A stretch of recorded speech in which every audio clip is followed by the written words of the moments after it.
ഇന്ന് ലോകത്തെ ഏറ്റവും കൂടുതൽ ജനങ്ങൾക്ക് താല്പര്യം പട്ടിണി കിടന്നാലും വേണ്ടില്ല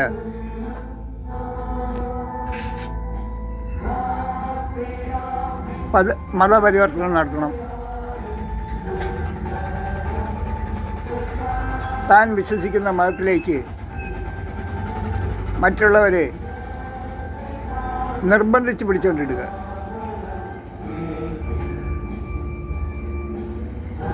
അയാളെ പറഞ്ഞ് തെറ്റിദ്ധരിപ്പിച്ച് ഒരാൾ വിശ്വസിക്കുന്ന മതത്തിലേക്ക് മറ്റൊരാളെ കൂടെ കൊണ്ടുവരിക, അങ്ങനെ ഒരു താല്പര്യമാണ് ഏറ്റവും കൂടുതൽ കാണുന്നത്. ഞാൻ ചോദിക്കട്ടെ, ഇതുകൊണ്ട് നിങ്ങൾക്ക് എന്താണ് നേട്ടം? ഈ മതം അല്ലെങ്കിൽ നിങ്ങൾ വിശ്വസിക്കുന്ന ആ മതവും ദൈവവും അത് ശരിയാണെന്ന് നിങ്ങൾക്ക് എങ്ങനെ അറിയാം?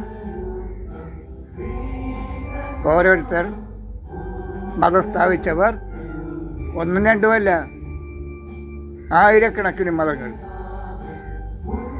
40,000-ൽ കൂടുതൽ മതങ്ങളുണ്ട്.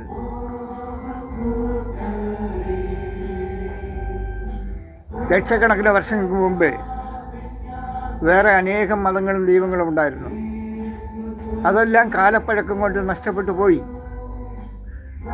പിന്നീട് പുതിയ പുതിയ വരുന്ന വക്രബുദ്ധിക്കാർ സ്വയം ഉണ്ടാക്കിയ ഓരോ മതങ്ങളാണ് ദൈവങ്ങളാണ്.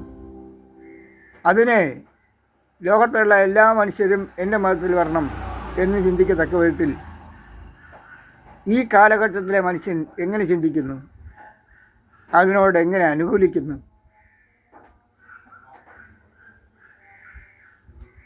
അതാണ് എൻ്റെ ചോദ്യം.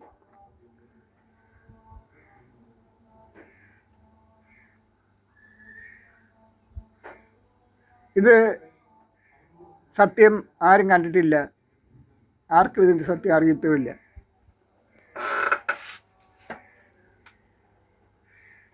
ഇന്ന് ലോകം വളർന്നു, സയൻസ് കണ്ടുപിടുത്തങ്ങൾ നടന്നു. ആയിരക്കണക്കിന് വർഷങ്ങൾക്ക് മുമ്പ് ഇന്നത്തെ വളർച്ച ഒന്നുമില്ലായിരുന്നു. വെറും 200 വർഷങ്ങൾക്കകം വരെയുള്ളൂ ഒരു ഇലക്ട്രിസിറ്റി കണ്ടുപിടിച്ചിട്ടോ അല്ലെങ്കിൽ ഇന്ന് കാണുന്ന സംവിധാനങ്ങൾ എല്ലാം. അത് നിങ്ങൾക്ക് ചിന്തിക്കാവുന്നതേ ഉള്ളൂ. പുരോഗമനകരമായ എല്ലാ പുരോഗതികളും, മൊബൈൽ ഫോൺ തുടങ്ങി സകലതും ചിന്തിച്ചു നോക്കുക.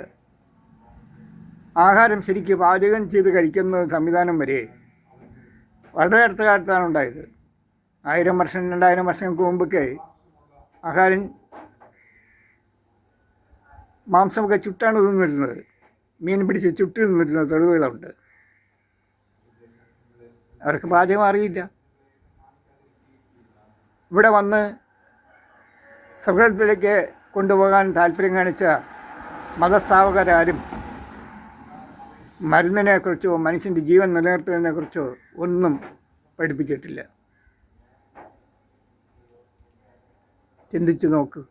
അങ്ങനെയുള്ള മതസ്ഥാപകർ ഉണ്ടാക്കിയ മതങ്ങളുടെ പുറകെ പോകാൻ ഇന്ന് ജീവിച്ചിരിക്കുന്ന ഈ തലമുറയിലെ ജനങ്ങളെ പ്രോത്സാഹിപ്പിക്കുക, നിർബന്ധിക്കുക, മതങ്ങളിലേക്ക് മാറ്റുക.